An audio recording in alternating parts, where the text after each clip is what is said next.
3. Ladies and gentlemen, damas y caballeros, leave it in the ring.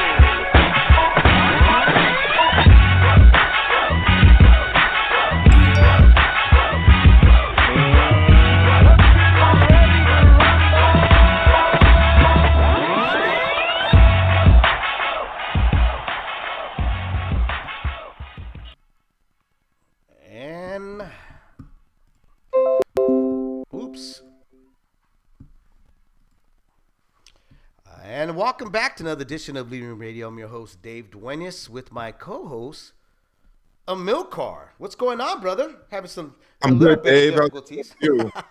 Yes.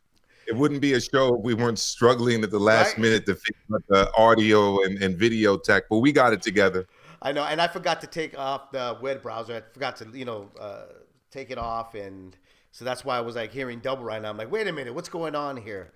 Anyways, everybody, welcome back. It's Monday, 5 p.m. Pacific time, 8 p.m. Eastern time in the East Coast. Glad to see everybody back here with us on Leave the Ring. We definitely got a lot of stuff to talk about. A-Rod, ¿qué pasó? How you doing, brother? Well, I mean, I thought we had a great night of Saturday fights.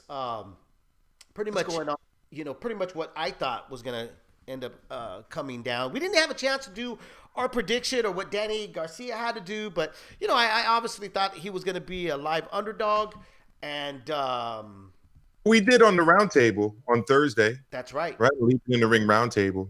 Yes, sir. Yes, we did. We definitely did do that. Worked on some new graphics for the show, so I'm still trying to get used to what we're gonna put up here. So bear with me. But no, here's the rundown. This is what we got going on. We're going to definitely have to preview Joshua versus Pulev, Stevenson versus another guy that nobody really heard of.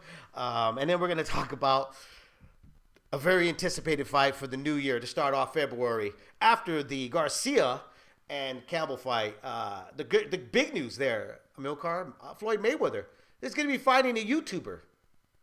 Wow. For likes and subscriptions. Wow. And he's probably going to be fighting him for some WBC strap too, right? Maybe another Black Lives Matter belt. I think it's going to be like a YouTube award. Maybe it'll be Trans Life Matter this time. Figure out something new that they could lend their name to. Absolutely. Yeah, no, definitely, But I think we should just probably go into immediately about Garcia and Spence, the performance of Errol Spence. The worry and the concern about Errol Spence Jr. was really mainly about that car crash and how well has he recuperated? Was he 100%? Was his jaw going to be able to take a punch? And then we end up seeing that he ended up giving up a pretty stellar performance. Let me hear your thoughts and your scorecard on that fight. Well, I didn't actually score the fight. I probably should have, but off the top of my head, probably gave Danny Garcia maybe 4 rounds.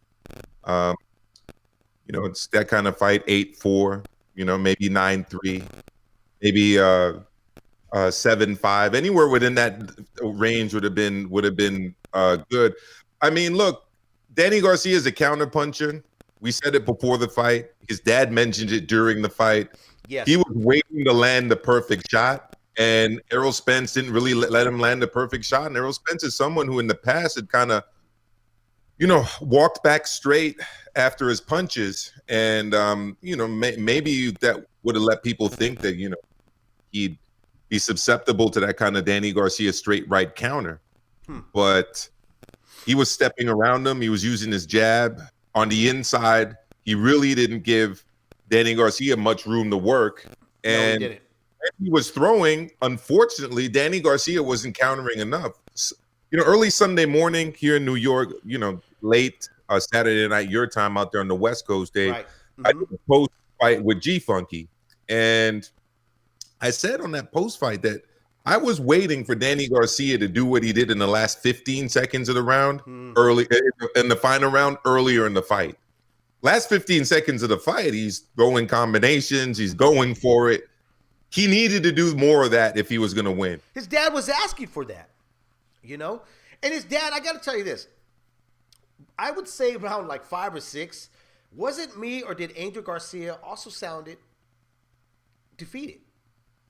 You know? Yeah. He was, telling his son what he needed to do. Stop giving him that respect. Stop waiting. Stop going to the ropes. You got to fight inside the punches when Spence throws. He was giving him some really good instructions, you know? I know the commentators were really concentrating on the copy box rather than on the actual action that was happening there. You know, but let me throw this out there. The one thing that Danny didn't do that a lot of us thought he would throw was his favorite punch, is the left hook. He didn't throw that, which I said he shouldn't do. What he should do is, throws that right hand. He was throwing that right hand.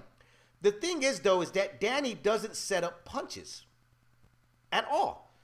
You know, what he basically likes he's to waiting do, for the counter. Right, he wants to counter and stuff. And with Spence, the thing what I like about Spence is that Spence is a classic boxer who creates moments for himself, what you're supposed to do, okay? He uses the jab really well. He doesn't expend too much energy, and he doesn't throw away a lot of punches. Every punch he throws, it has a meaning behind it. He's doing it for a particular reason, either to move you or to flinch and then attack, you know? So overall, Danny Garcia just looked really puzzled. I mean, extremely puzzled in there. He couldn't actually even time Errol Spence, and that was one of my concerns, is could Errol Spence come back with the timing immediately? And right off the bat, I mean, I saw this. His timing was there, the strength was there, and he obviously was showing that, you know what, I'm 100% back. Yeah, he looked like he was 100% back. Didn't look like he was worried at all about his jaw, which was my main concern for him going into the fight. I mean, we all knew that from what we've seen in the past that Errol Spence Jr. is a higher level boxer than Danny Garcia. Yes. And the main concern was whether or not there would be any repercussions from the car crash. And he showed us that really there weren't. I guess he had enough time to heal up. He definitely had enough time to game plan for what Danny did Saturday night.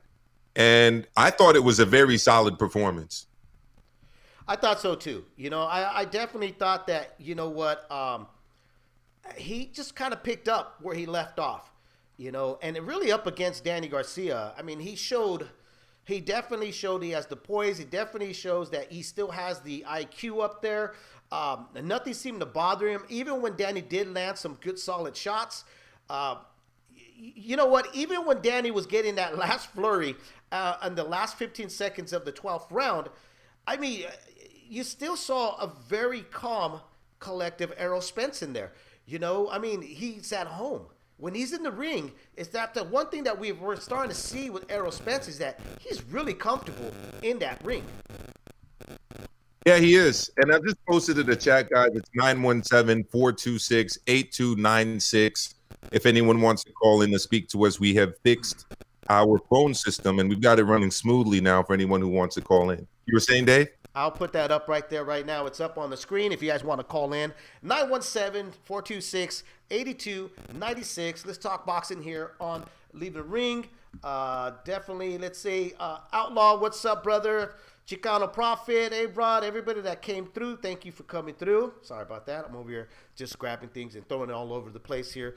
And he was countering good. Errol had his timing down by the 5th round. All true, A-Rod. Props to Errol. Fought a good fight. Yes, he did. Yes, he did. Yeah. You know, I mean, his jaw's intact. I know one of my buddies, he lives in Texas, and he's actually, I think he was like 30 minutes away from the fight. And he was like, man, I want to go. I don't know. Should I go? I'm going to look up the tickets. He's all, but I just don't know. I mean, having your teeth, new teeth in your mouth, your jaw reconstructed, he's like, I don't think he could pull this off. And I'm like, I don't know about that, because fighters, Arthur Abraham had his jaw, broken. And fighters hanging out of his face. Hanging.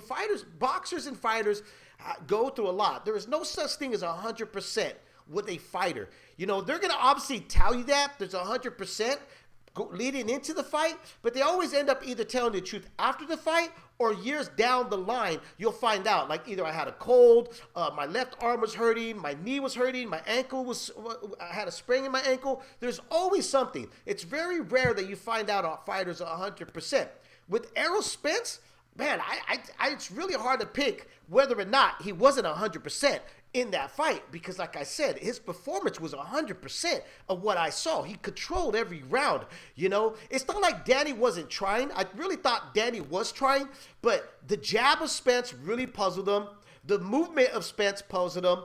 The flinching and in and out of Spence really puzzled him. And here's one thing about what I like about Errol Spence that he does too, Amilcar, is that even when he's not doing much in the ring, he's still winning the round. Yeah. And when you're boxing a counterpuncher that's waiting for the perfect shot, if you're that counterpuncher, it's going to be tough for you to win the close rounds. It really is. Tough. Really, really, really tough. I was tough. really impressed by the Pandora kid. I told you about that. Called you. Yes. I'm telling you, if he just adds some feints to his attack, he's going to be serious problems for a lot of people. He's really sitting down in his punches. Well, Granted, I think go ahead. I think the feint, just to add to your feint, I think a jab too. Oh yeah. Because I mean, look, he's comfortable of letting his hands go because that's really all he needed to do in this last fight, and that's all he's going to really have to do in a lot of fights because of his height and stuff. But one of these guys at 154, they're going to figure out how to give him angles where his legs. There's one criticism I had about Pandora. Remember that I know the camp. I know the guys that are working with them. Red is a really good friend of mine. He calls me up. He's like, give me the honest truth. And the one thing I criticized with his legs, I said, dude, he's got to get his feet underneath them. And now that you see, his feet are really underneath them. He's able to really pack a punch. His inside game is actually really good. But the one thing that I noticed that every guy they put in front of him has been kind of tailor-made for him, where he doesn't have to really use footwork to cut off the ring or to, shorten the distance and stuff. Charlo or somebody else like that are watching and studying him, they can look at that and go, you know what I need to do to this tall guy is give him angles. Make him actually turn, and I could just start pot shopping from the side, and notice that I don't have to stay at a distance and close in because that's where he wants to be. Pandora wants to be, in the pocket with you in that phone booth fight style, where another guy's gonna be like, I'm gonna fight in the outside, because we haven't seen Pandora really. We don't know whether he has an educated jab or if he even knows if he has a jab. We don't, because he hasn't had to use it, unfortunately. But look, if he can add that jab to what is already, I consider to be a really solid uppercut and hook game. Yeah. I mean, I really see this kid being able to do great things if he adds the jab. And obviously we have to see him test it against a higher level guy who's going to really test his chin. But I have seen him eat punches in the past, which I actually think is a problem because he's eating punches he shouldn't be eating. We didn't really see that in this last fight because he was just all offense. He didn't really have to think too much about his defense. Last two fights has been all offense, Yeah. His last fight, he was all offense, and then this fight that we just saw on Saturday on the pay-per-view card, all offense as well. And that's why I said there's questions there. We may not find any of that out at 154 because I hardly believe he's going to stay at 154. Maybe another year or two. I think that eventually he's going to start packing on some pounds. His man strength is going to kick in, and he's probably going to move up to 160 and then possibly 168, and he'll probably end up seeing him at 175. 5-6 years from now. You'd end up at cruiserweight, maybe heavyweight. You never know. He's a massive kid. And you know what though, being so lanky, that a lot of times when you're that lanky, you're really not that athletic yet. You're really awkward, you're off balance. And that's what I saw, 3-4 fights back, was a very awkward kid that had a lot of height. So I didn't have a lot of hope for him in the beginning, and that's why my criticism was like, dude, you guys got to get on his legs. You guys got to get his legs underneath him. He looks like a baby Bambi out there. I'm not really sure. You know what I'm saying? Might have to wait till he gets a little older. I don't know. But I could see they took it to heart, and they really went to work on that, where they got him to really kind of sit on his punches and just take baby steps going towards his opponents, which is good. But let's now add another weapon to the repertoire, which would be a jab, which would keep a guy on the outside and kind of confuse them, where they believe, I got to get in the inside, where Pandora wants. That's what Pandora wants. He wants you in the inside. So confuse them by having a jab, and they're like, shit, this stick is in my face. I got to get in that pocket and start landing inside shots. And then Pandora's like, see, I didn't have to do much. I suckered you in. I trapped you, right? Yeah. Yeah, and you know what? The 154 division's got a lot of talent. Oh, yes. They definitely do. I mean, it's a hot division right now. Who would want to fight him right now? Honestly, who would want to risk him? Yeah, at 6'6", but like I said, take nothing away from Charlo right now, who holds a title at 154. Take nothing away from him. He could probably get the job done, but that height is what's going to really puzzle you, because let me ask you this. Who do you get to spar? I mean, who do you bring in as spar partners? I mean, you'd have to fight heavyweights. Exactly. Even a lot of look, even this guy's taller than Daniel Dubois. Yeah. This guy's taller than Kubrat Pulev, who's going to be fighting this weekend. Yeah, that's crazy. He's the same height as Anthony Joshua, and he's fighting at 154 pounds. It's ridiculous. Yes, definitely ridiculous. What I like about Pandora is how he likes to throw the uppercut, which is always great, because when a smaller, shorter guy wants to get low to make the taller guy crouch down to throw his punches downward, it's always smart. I always love the fact that you would see like Lennox Lewis. If you try to get low on him, he'll pick your ass up by throwing an uppercut. And Pandora was doing exactly that. He was like making sure that your head was in position for his shoulder length so he could throw these punches. He didn't want you to go down, And if you kept your guard up high, he would go underneath that guard. So Pandora, really, honestly, is a student of the game. I like what I saw from him. But am I on the Pandora train yet? Not yet. I'm there. I'm getting you're there. Almost you're or if you're there, you're way at the end on the last car. Right. You're not up front with the conductor. So look at the division and look at the division here in terms of PBC versus other promotions. He's with the right promotion. I mean, you got Jermel Charlo, yes, Erickson Lubin, Tony Harrison, Jason Rosario's already fought under PBC. You got Jarrett Hurd, right? Yes, sir. They have a lot of people lined up for it, and I'm sure Patrick Teixeira is the Brazilian can fight under PBC, yep, right? The one guy out of the PBC kind of group there that I'm really, really a fan of is Tim Tszyu, and I'm sure he's going to be willing to step up and fight some PBC guys. So the PBC's got the 154s on lockdown, I think. They certainly do, And here's another thing is that Pandora is a really nice kid. As you saw in his post interview, he was like, "Look, I'm not a trash talker. I'm not going to call anybody out. Excuse me, if you didn't learn from Sean Porter, but that if you just stay the nice guy, everybody's going to pass you up. You got to start opening up that trap and say, hey, this is the guy I need to fight. And if you're not doing it that way, you need to get on your management and say, hey, this is the guy they need to fight. Go up against." Maybe he needs to get Angel Garcia as his manager. Get him do some talking. Yeah. He didn't have a lot of talking on Saturday night, though, after that 6th round. I'm telling you. He did it, but the funny thing was he was like yelling at fans that were heckling him after the fight. I know, dude. What kind of shit is that, man? Leave the old man alone. I'm alone. I think Angel's like my age, Leave us older guys alone to be heckling us. Old enough to be your guys' daddies, goddammit. Fucking kids. But okay, let's get to this, okay? Yeah. I thought the effort of Terrence Crawford showing up at the fight in Dallas, Texas, I thought there was a great effort. It shows that he's motivated in wanting to fight Errol Spence. I thought he should have been there on the sideline waiting to be interviewed, hopefully after the post interview that Errol Spence was giving to Fox, but he wasn't there. He was only in attendance in the audience. But here's the thing. I don't know what happened, But I think Gary Russell Jr. hacked the post interview because I heard you'll see me next year in the summertime. What is that all about? Well, I don't know. I really don't know.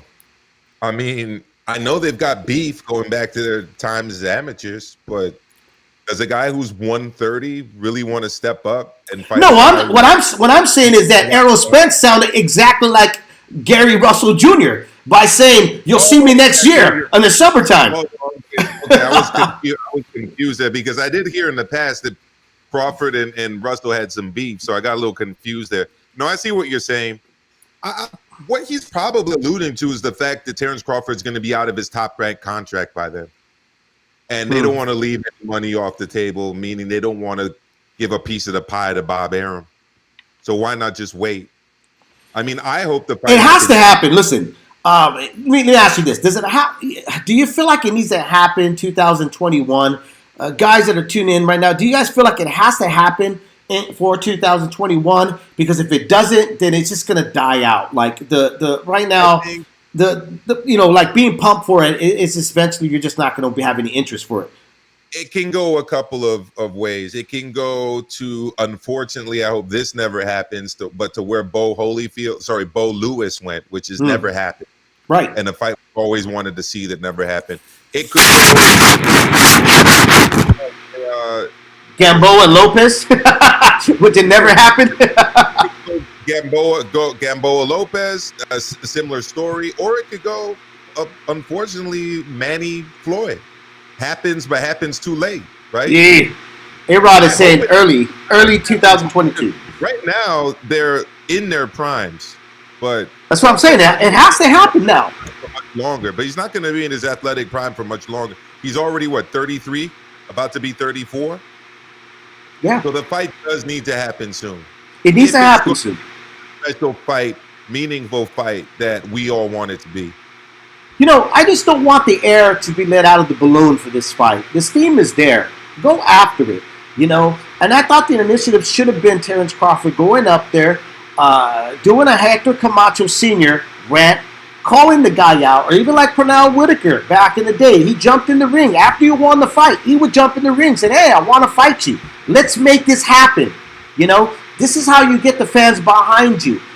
So to me, it showed me that Terrence Crawford is a guy that's willing to want to go over there and make this fight happen. Maybe not Bob Arum, but definitely Terrence Crawford there, And by hearing Errol Spence going like, you'll see me next year, or didn't even want to bring up the mention of Terrence Crawford, that left me going like, dude, you looked 100%. You should be willing, and you just got this win off of Danny Garcia. And on all honesty, your argument should be, my resume is better than Terrence Crawford at this time and at this moment. It's definitely better at 147 pounds. Oh, yeah. I don't really think that's debatable. So just a reminder, everyone, you guys can call in if anyone wants to speak with us. The lines are open. It's 917-426-8296. Again, that's 917-426. I'll put it up here right now. It's right up there. So if you guys want to call in. Working. We're not testing this week. It's ready to go. Yeah, and well, I think the other thing that we need to talk about is because here's the thing is that if there is no talks of Spence and Crawford next, and Crawford obviously is in the top rank promotional realm, and Errol Spence is looking at someone else in the PBC world because Sean Porter. Now a commentator, and honestly has gotten even more braver. He kind of came out of his shell, being a broadcaster, and having a podcast. Like, he understands that words really matter when you're trying to get a fight because you're doing your self-promotion, you're marketing yourself, okay? But there's a guy out there that doesn't need that. There's a guy that doesn't really need to say a lot of words, okay? And that's Manny Pacquiao. So let me ask you this. Let's play our little game here. Oh, wait a minute. Yeah. We have a call, right? Yeah, we got somebody calling in. Let's get our calls in here first, and then we'll go on to Let's Play Promoted. We got area code 214 on the line. Who is this? This is AJ. What's up? You got a big fight this week. You ready? I can't hear you. I said you got a big fight this weekend, AJ. You ready? Nah, What's going on, brother? What's on your mind? What's up, bro? nah, man. You know, I got a good chin. No, I'm kidding. But when you guys look at, like, for example, the welterweight division today, like with Crawford and Spence, and they're both kind of like pushing to their mid-30s. But back in the old days, when like De La Hoya and Mosley was fighting, them guys weren't even 30 yet. So I mean, like the correlation between it is so weird. How these guys are like now, these super fights are happening now while these guys are like almost out of their prime. I agree. I mean, when Hagler fought Sugar Ray, I mean, actually forget that. When Sugar Ray came out of retirement and people were saying he was too old, he was like 33. So times have definitely changed.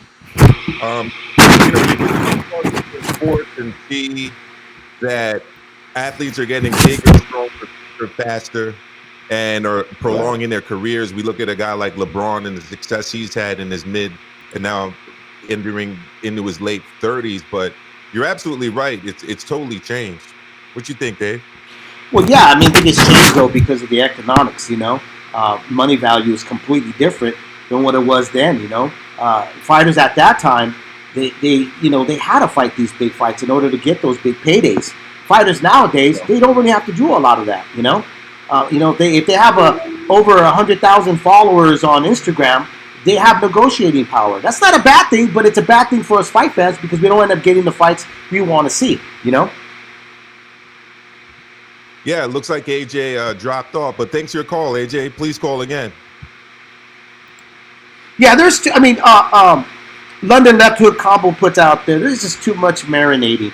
I agree with you, bro. There is way too much marinating, and it really comes down to the greediness of promoters.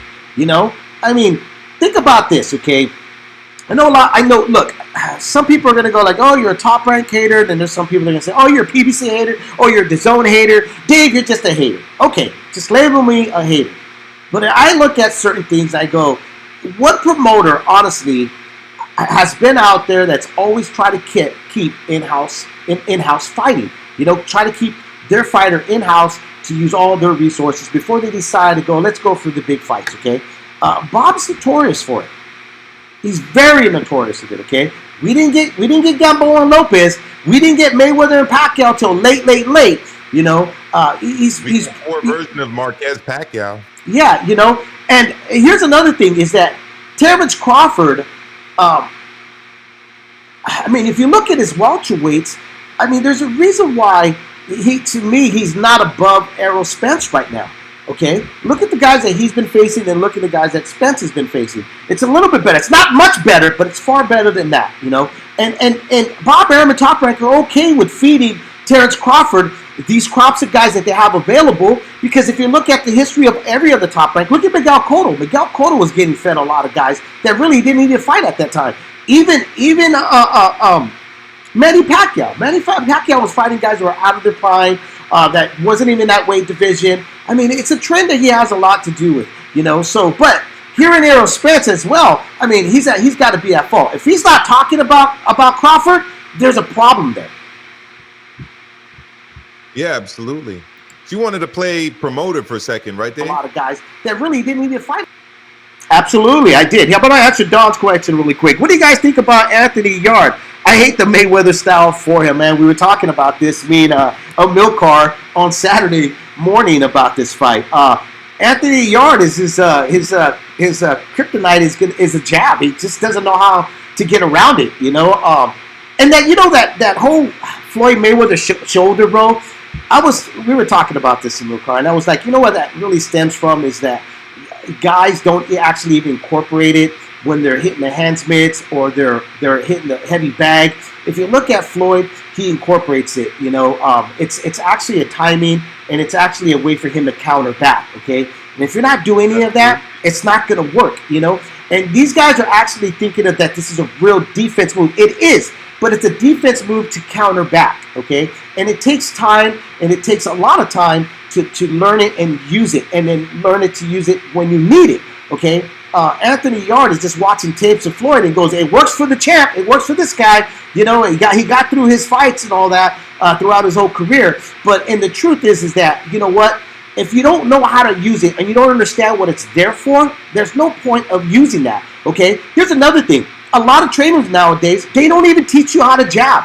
They don't even know that there's a numerous amount of different jabs. There's just not one where you stick out. You know, there's the sword jab. There's a jab to the solar plex. There's a jab it's a short jab to make the guy get an inch closer so you can throw your right hand down. There's the stick to keep you off. There's the push jab to get you off balance. You know, there's just so much. There's so many ways to use the jab. I'll tell you who does teach how to use the jab. That's Pat Barrett, Lyndon Arthur's trainer.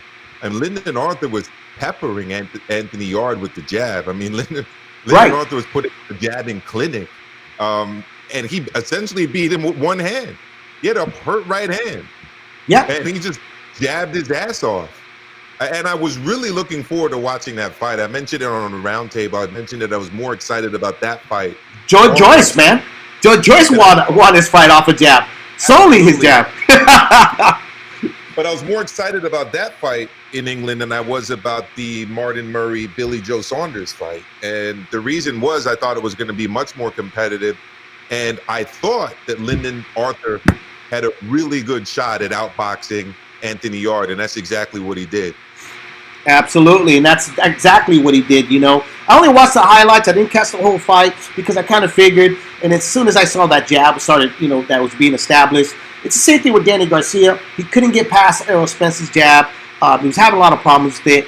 And you know what? An educated jab, it makes the fight a lot easier. George Foreman said it all the time on HBO commentating. You know, have a jab. It makes the fight a lot more easier. Now, Mark, what if Spence signs his due to Al promising him Manny, or he might be moving up to 154, fighting the stacked PBC stable? Well, we're going to talk about that because we're going to play our game, which is Let's Play Promoter here. So let's get that all set up here, Amilcar, and we're going to play Promoter here on Leaving the Ring. Let's Play Promoter.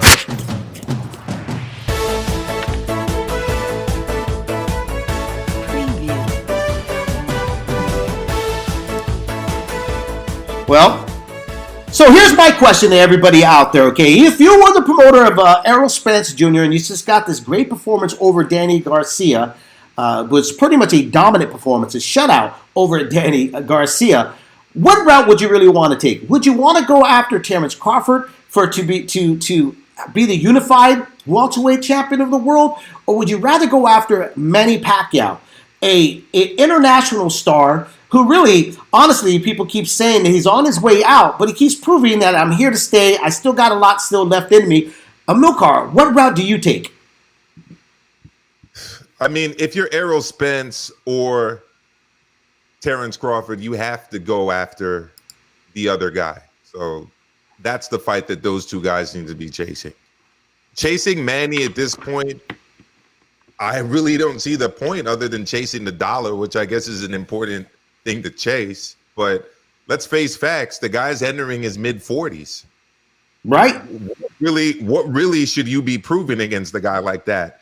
I can see why Manny wants to prove that he can still keep up with some young guns. I mean, he clearly did that against Keith Thurman. But if I'm Manny, I'm going after guys like Conor McGregor and people who are going to bring me a name and who are going to let me show my skills. I'm not taking on young guys or younger guys in their early to mid 30s. I just don't see the point. He's already a first ballot Hall of Famer. He's already one of the best boxers ever to lace a pair of gloves. He doesn't need to be doing that. You know, if look, I think what Al Haymon wants to do, but my thing is, my concern is saying summertime, because it obviously leaves Crawford out for 2022. But it is a good play move. If I was the promoter, Manny Pacquiao makes a lot of sense in Dallas, Texas, at the Dallas Cowboys Stadium. It's going to sell out. They did that when Manny Pacquiao went in against Antonio Margarito. It was a big turn up for that one. So you know it's going to be massive. Spence is the hometown favorite. Manny Pacquiao is an international favorite. So it makes a lot of sense. For him to move to 154 could be a strong possibility if Manny Pacquiao says no, or the fact that maybe Errol Spence is having problems. But I haven't heard any report about that, about him possibly having some problems, staying at 147, especially the way he looked. He looked phenomenal. I think as long as he stays sober and stays out of that crazy nightlife, I think he'll be fine staying there at 154 for another 2 years. What do you think? David, I totally forgot to play promoter. I was just giving my own opinion. Well, you were playing promoter. I would always play promoter here on Leaving the Ring. I definitely thought to put Manny Pacquiao into a stadium. Yeah, that makes a lot of sense. Oh yeah, you put him in a stadium, and maybe that fight there. I think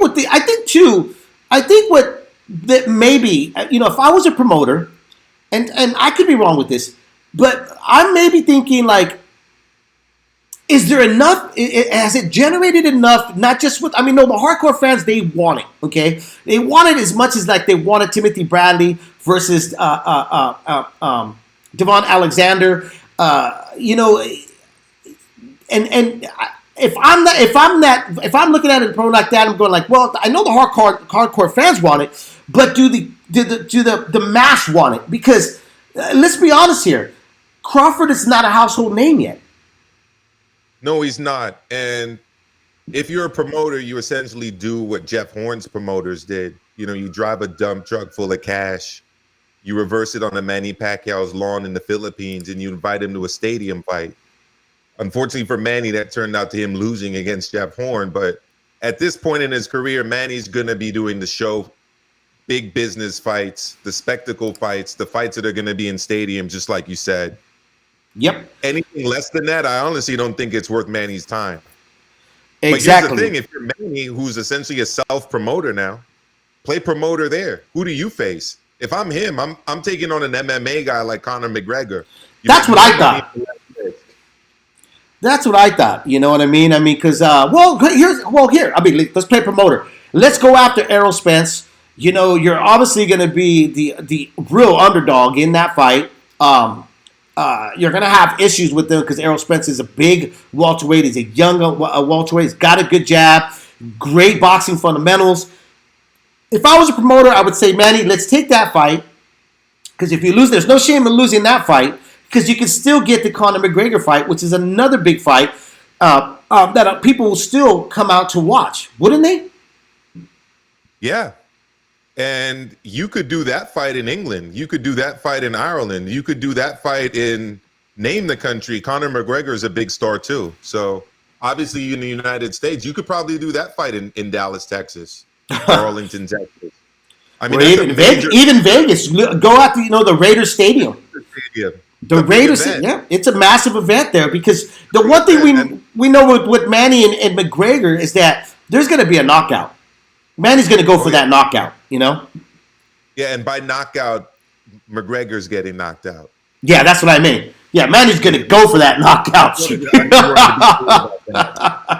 know what I do too? Why not just do a fight where they fight each other in those little UFC gloves? Yeah. A boxing match, but with those UFC gloves. Are you trying to get Conor McGregor killed? Are you trying to get Conor McGregor killed? Manny's still got his speed and his power, man. The mainstream pundits like Skip Bayless to actually believe again that McGregor has a shot. Oh, it doesn't matter. He'll believe it. Those gloves are going to be some kind of an advantage to McGregor and not Manny. Chicano Prophet, Manny has a lot going on in his life too. He's gearing up for a run as president of the Philippines. Well, there's that there.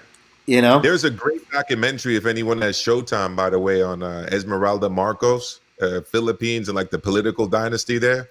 You guys got to check it out. It's really, really good.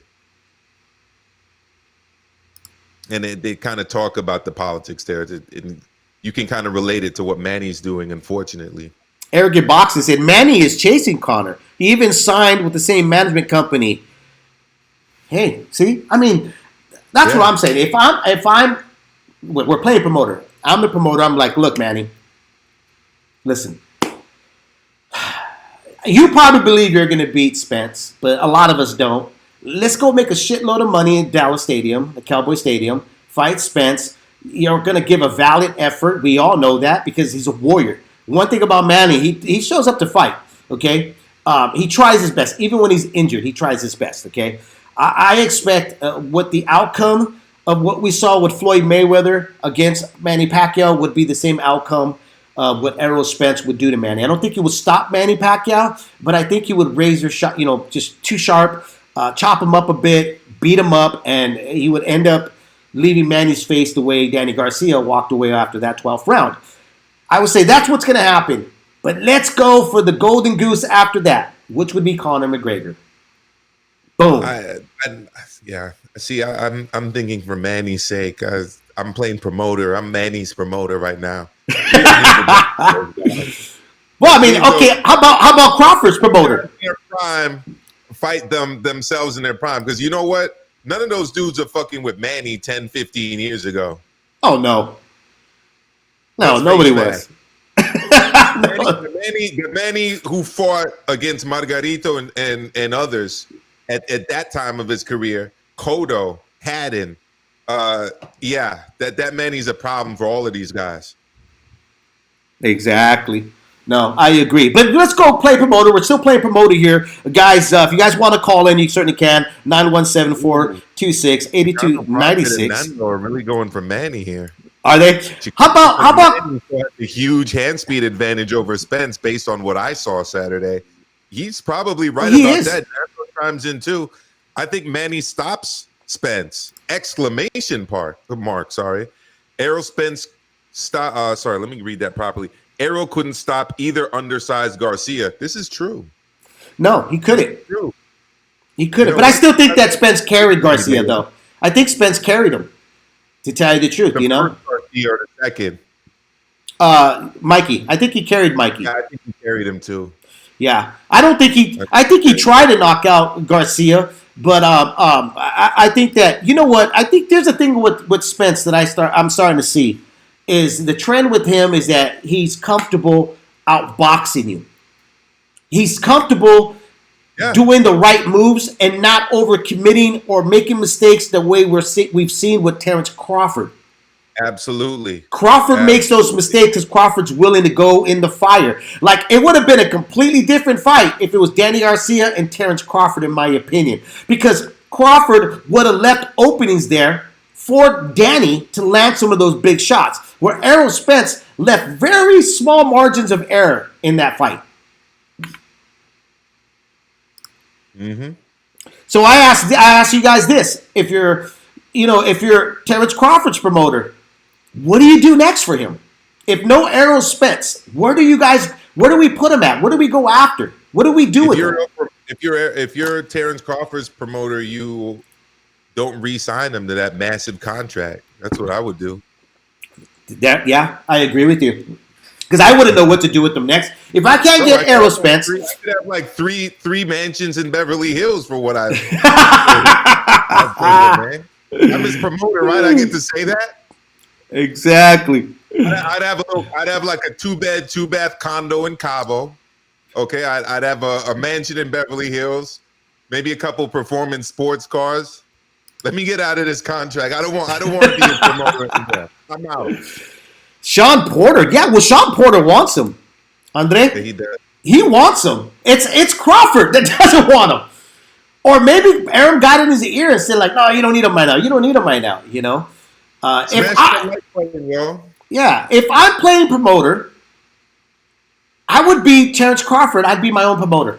That's what Terrence Crawford should be thinking. I need to be my own promoter. He can't promote himself, though. I know he can. You're David. I'm Terrence Crawford. Ask me a question. Terrence, what do you do next to get in the ring with any of those PBC guys? Forget Errol Spence.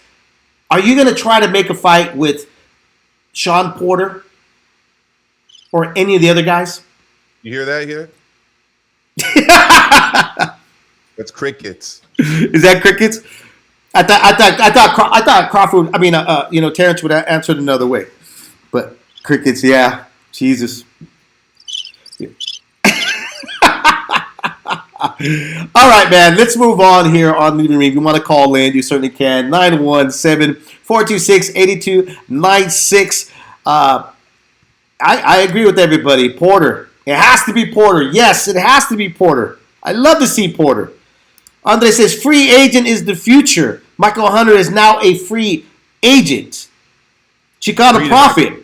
Porter and or Thurman. Yes. If you guys were his promoter, that's exactly that a promoter should go after is one of those guys. But it just doesn't look like. I don't got that warm feeling that we're going to end up seeing that happen. I think, honestly, Crawford's going to end up fighting Gary Russell Jr. Don't be surprised if that ends up coming down to it and stuff. But hey, let's get to some previews and news here on Leaving the Ring. Anthony Joshua returns to the ring, and he's going to go against Pulev. Let me ask you here, Amilcar, what do you think about this fight? Do we see the old AJ come out, or do we possibly see the AJ from his last performance when he got over the win against Andy Ruiz to retain back his titles that he lost? I think AJ's on his way. Oh, That's the Huggy Bear theme song. AJ's Huggy Bear now. Let's get him his music. Hold on. Let that rock for a little bit. Little jab, huggy action. Little more jab, little hug. Little tap, huggy. Hey, really quick before we even get into your thoughts about AJ and Pulev fight, Nato puts out there. Let me put that up there really quick. If I'm Al Heyman, I tell Arum and Crawford, you beat Ugas first. Oh, dude. Then Al Heyman's never gonna. I mean, Bobham's never gonna make that fight. That's too big of a risk there. There's no reward, because Ugas would be a live dog against Crawford, in my opinion. Ugas is, I'm going to throw this out here right now, and people are free to disagree, but Ugas is even fucking money with anybody at 147. Yeah. I think he gives Spence a lot of problems. If he's got fair judges, Ugas is even fucking money, 50-50 against all of the guys at 147. I thought he beat Porter. Yeah. Yeah, he did beat Porter, But okay, let's get back to the AJ fight. You believe it's going to be nothing but hugs and kisses against Pulev. Let that Huggy Bear rock, man. You know what's going to happen. AJ is going to hug. He has not been the same since the Anthony Joshua fight. He's Huggy Bear. That's who he is now. I think I referred to him as a kitty cat on one of our past podcasts. I got two cats here in my apartment here in New York. And when cats are like facing off with each other, they're kind of cat punchers naturally. They kind of look at each other for a long time. Right. Who's gonna go second? Then they go at each other. Then there's a lot of hugging. Then one runs away. Then they hug again. AJ has been a different guy since he got touched up by Vladimir Klitschko. Since then, it's been nothing but a Huggy Bear action versus Carlos Taka, versus Joseph Parker, and versus Andy Ruiz. I mean, the AJ that fought Andy Ruiz does not even come close to resembling the AJ that was blasting out guys like Dillian White, Charles Martin, Alexander Povetkin. He was totally changed by the Klitschko fight. It's Huggy Bear. It is Huggy. It is Huggy Bear. And he did put on his dancing shoes against Andy Ruiz in the rematch. This is one thing. I mean, Pulev is an old warrior, okay?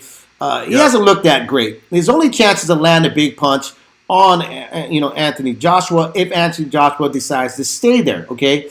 The one thing that Anthony Joshua needs to learn and remember is that guys that are normally taller than 6'3" are not good inside fighters.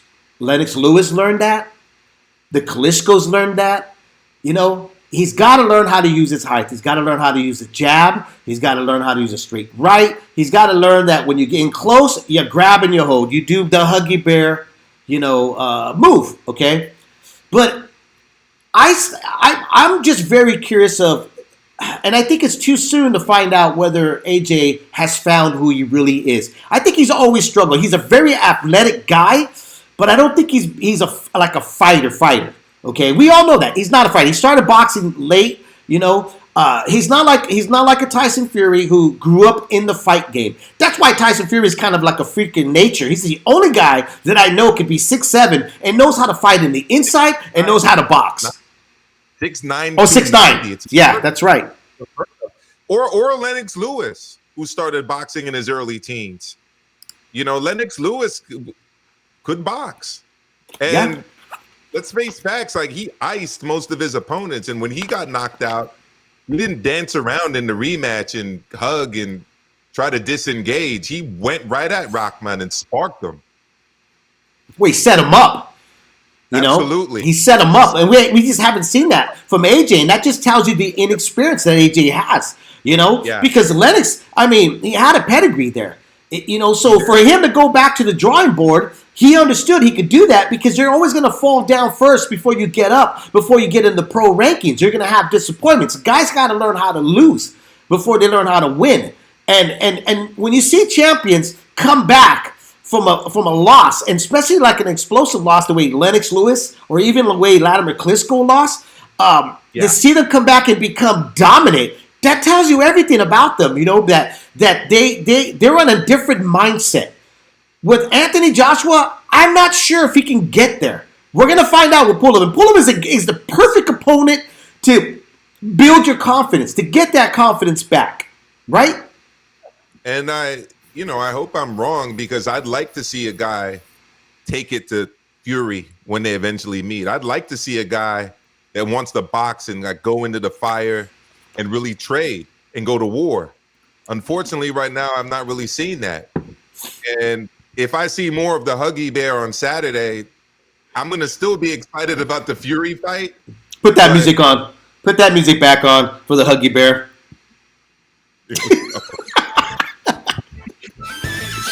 Yeah, I mean, he needs to get out of the Huggy Bear, man. We don't need a pimp walking 1970s Huggy Bear that doesn't want to fight. We want a guy that really took it to guys back in the day. Go rewatch that Dillian White fight, Anthony. Come on, that's the Anthony Joshua we want to see.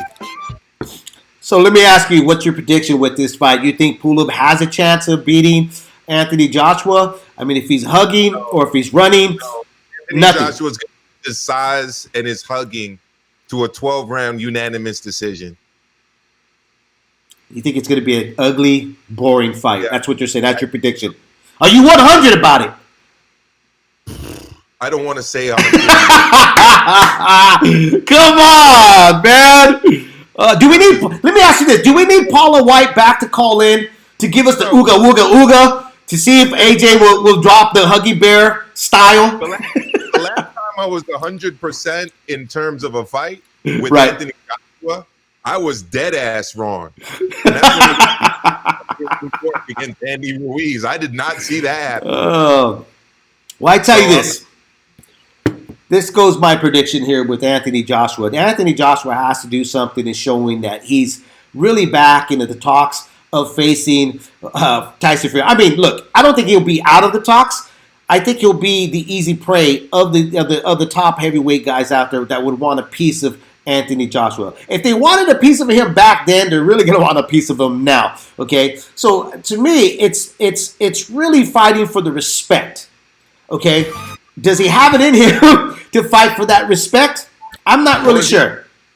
Or is he going to hug? That's what I'm saying. If he does any of that, then we know exactly where he stands, that this is where he believes he's going to cruise, that he's going to cruise all the way through in boxing history of playing it safe, which we all know it eventually that ends because you're going to have to face one of these guys, the big boys. He's slowly turning into Jameel McCline. Ooh. He's slowly, I'm telling you, this is what I see.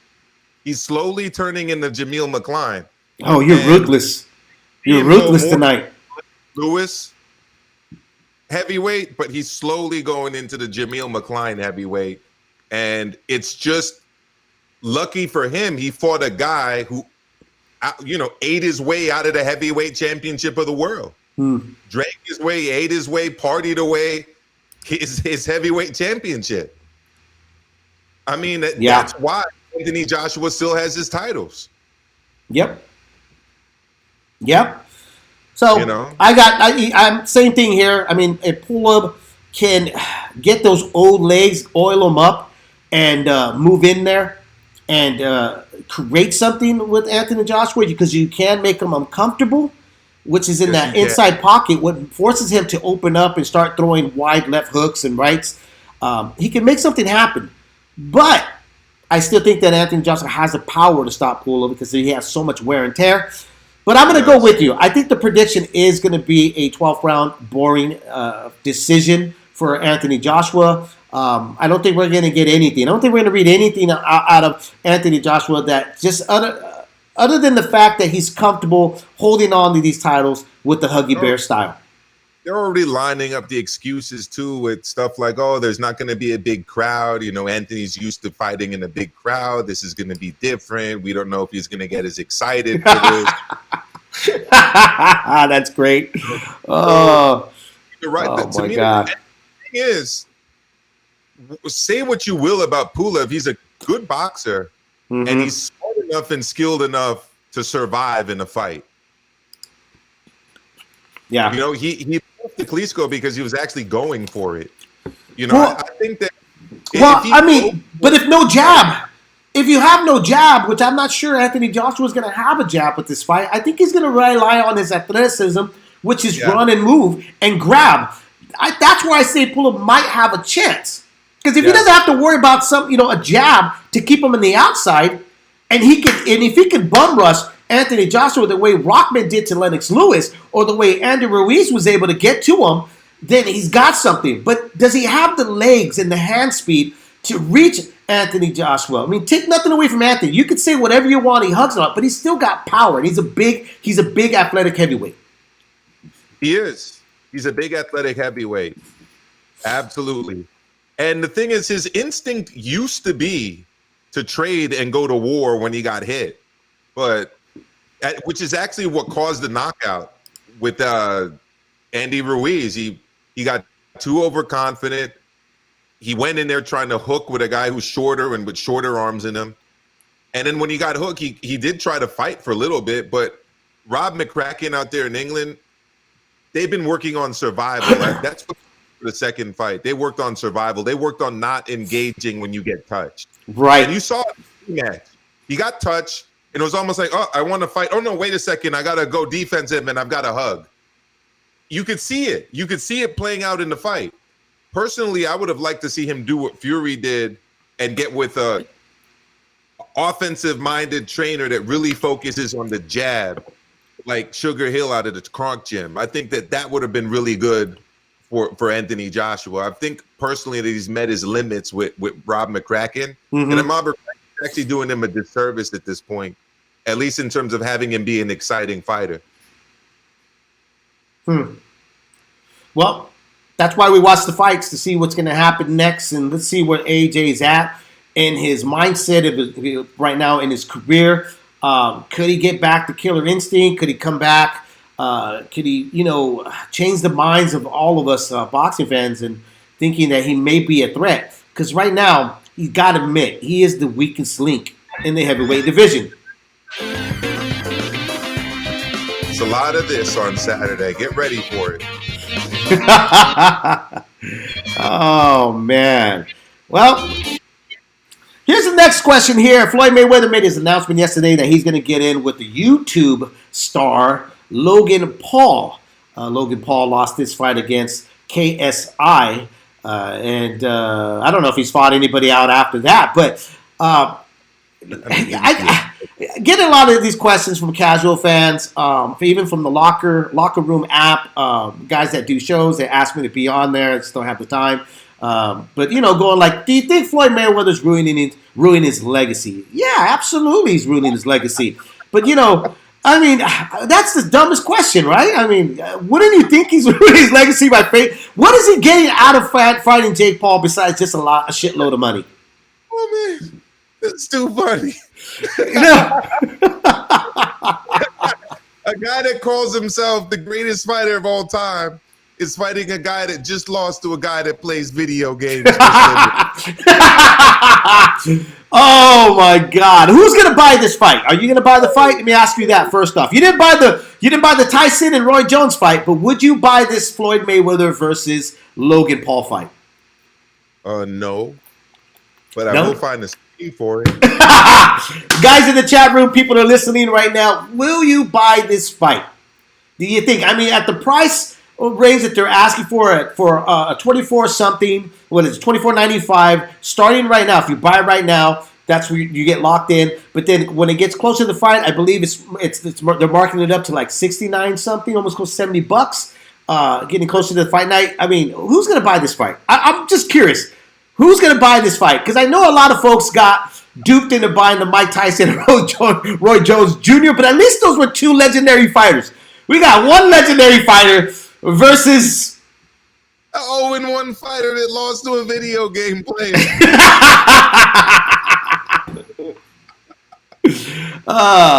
Arrogant Boss, what do you guys think the rules are going to be for this fight? It's an exhibition, so it's pretty much let me remind you. Floyd did another exhibition back in Japan. I can't remember the kid's name. He knocked him out. He blew him out. And really, honestly, it's a fight. They're not going to hold back here. Floyd's going to look for the KO if he can get the KO. I mean, he's a big kid, though. I give Logan Paul, he's a very sizable guy. I think he's like, 6 foot, 6'1", maybe even 6'2". I'm not really sure. Don't know much about the kid yet. Only thing I know about the kid is that he doesn't know how to fight. But I'm just like, when I went to work today, one of my guys, one of my managers is like, hey, dude, do you think Floyd's really going to fight? I'm like, I don't know. They're talking about it.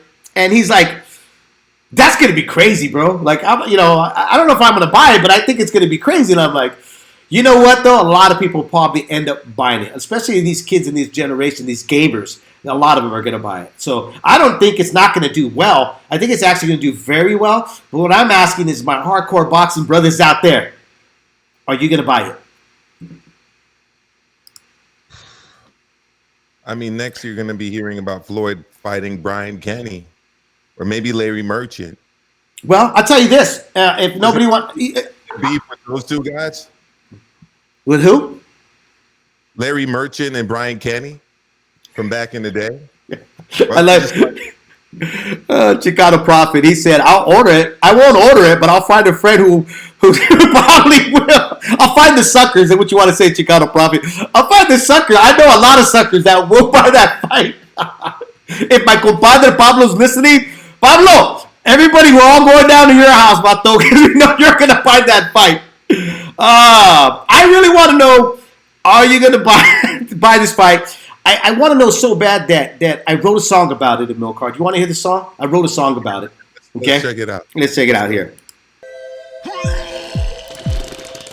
Ooh. I think the trash. I think that this fight's so trash, but here you go. Somebody had a rough night. I want to throw up. I do. Oh, Cause this fight bringing out the is slow trash. jam. Who wants to watch this shit? Who wants to watch it, man? Me or your dumb ass? That shit is fucking trash. I agree. Are people that stupid? Yes, they are. That's why Floyd's doing it. Logan can win.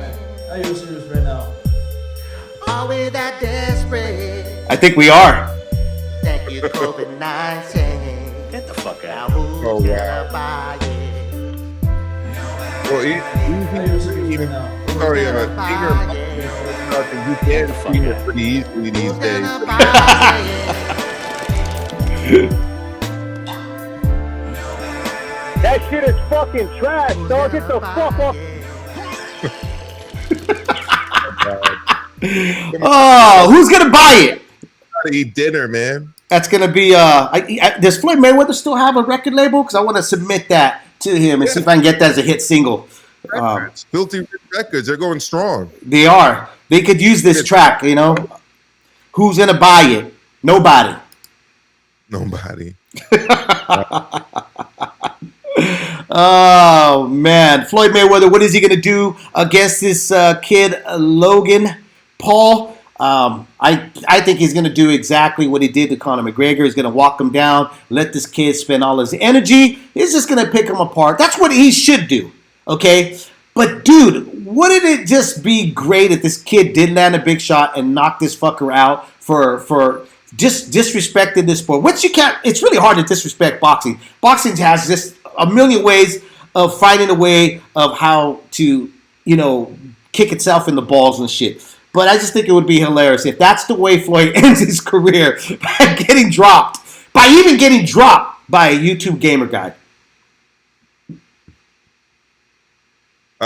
No, it's actually a guy that lost to a YouTube gamer guy. Let's give the YouTube gamer guy some credit. This guy. Yeah. Now you can say, Eric Lorta was mentioning the point that he thought the guy won, which you could make the case that he did win the fight, but at the end of the day, he couldn't knock out a guy who plays video games. No. So, it's unfortunate that this is what Floyd has resorted to. I guess it tells you it pretty much. I don't think he needs the money. I think what it is with Floyd is that he sees like the talks of Pacquiao, Conor McGregor. He just saw Tyson and Roy Jones. This guy needs to be fed. His ego needs to be fed. Yeah. And I think that's what it comes down to it. Yeah. I mean, have you seen the way the guy dresses? He doesn't have a fashion sense and stuff. He wants to still look like he's like 16 years old. And he sees that this guy, Logan Paul, like, hey, I can get into the little kiddie club here. So let me face this guy. Yeah, unfortunately. So the big question is: Floyd Mayweather ruining his legacy? I thought he started ruining his legacy a long time ago, even before getting in with Conor McGregor and fighting the kid over in Japan, and now fighting this guy. This is just like the icing. But I thought like facing Andre Berto as your retirement fight was pretty bad. I thought it started even before that. I thought it Same started here. when he didn't fight Acelino Freitas, Jose Casamayor, Kostya Tszyu. Once he left 130, it was cherry pick Floyd. As in after he fought Jose Luis Castillo, it was cherry pick Floyd. Yes, absolutely. Yeah, that's absolutely. After he beat Castillo the first time, and then got him in a rematch. Mm-hmm. After that, it was cherry pick city, really. Yeah, he put on his promoter hat. Let's play promoter. That's what he did. I mean, I can't say I blame him. I would want to fight Arturo Gatti and not Kostya Tszyu. I would have wanted to fight Shambe Mitchell and not Margarito. Remember the Shambe Mitchell fight? Yeah. That was his foray into the welterweight division. Yeah, didn't fight Mosley at lightweight. He avoided that fight. Didn't fight Antonio Margarito at welterweight. He avoided that fight. Retired out even. Like Kostya Tszyu at 140. Wouldn't fight Miguel Cotto in his prime. Nope. Didn't fight Paul Williams. Nope. A lot of names out there that he decided not to go. And when he made his comeback, remember this, he fought Juan Marquez. And didn't make the catch weight. Yeah, didn't even make the catch weight. When he fought Canelo, he made Canelo fight at a catch weight. He didn't fight at a catch weight. But what I'm saying with Marquez is he established the catch weight and then just decided he wasn't going to weigh in at that catch weight. Yeah. If Floyd really, honestly, if he really cared about his legacy and his sport and the sport, he would have said, hey, I'll fight fucking Crawford, or I'll fight Spence, or I'll fight, even Manny again. I'll give Manny another fight, okay? But I think what it really just comes down to is that he loves money and he loves the limelight, and he's more of a celebrity now. Which, hey, if that's what you want to do. But I really honestly don't think it affects boxing. I think it's separate. Just like the way Mike Tyson and Roy Jones Jr. fight. To me, it's a separate. It has its own identity. It doesn't really get into the fact is, look at this, boxing. I see a lot of guys coming. That's why they're saying boxing's ridiculous. This really hurts the sport. This is ruining the sport. No, it doesn't. It doesn't do anything to the sport. No, it doesn't ruin the sport. It just hurts him. Yeah. And exactly. what we think of. Yeah. But boxing will move on. It always does. Exactly. When I go again, who's going to watch this fight? Nobody. All right, guys, man. Thanks for joining us here on Leaving the Rig. We'll see you guys back here on the show Monday. We're back on a regular schedule at 5 p.m. Pacific and 8 p.m. Eastern Time. Remember to enjoy your weekend. Don't drink and drive. Most of us are on lockdown, so you can't even do that. So don't drink and walk because you will spill your beer. Amilcar, till Monday again, brother. Thank you, Dave. Thank you, everyone.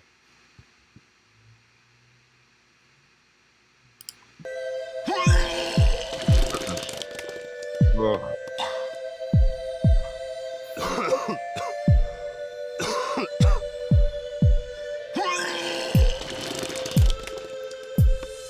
I wanna throw up, cause this fight is trash.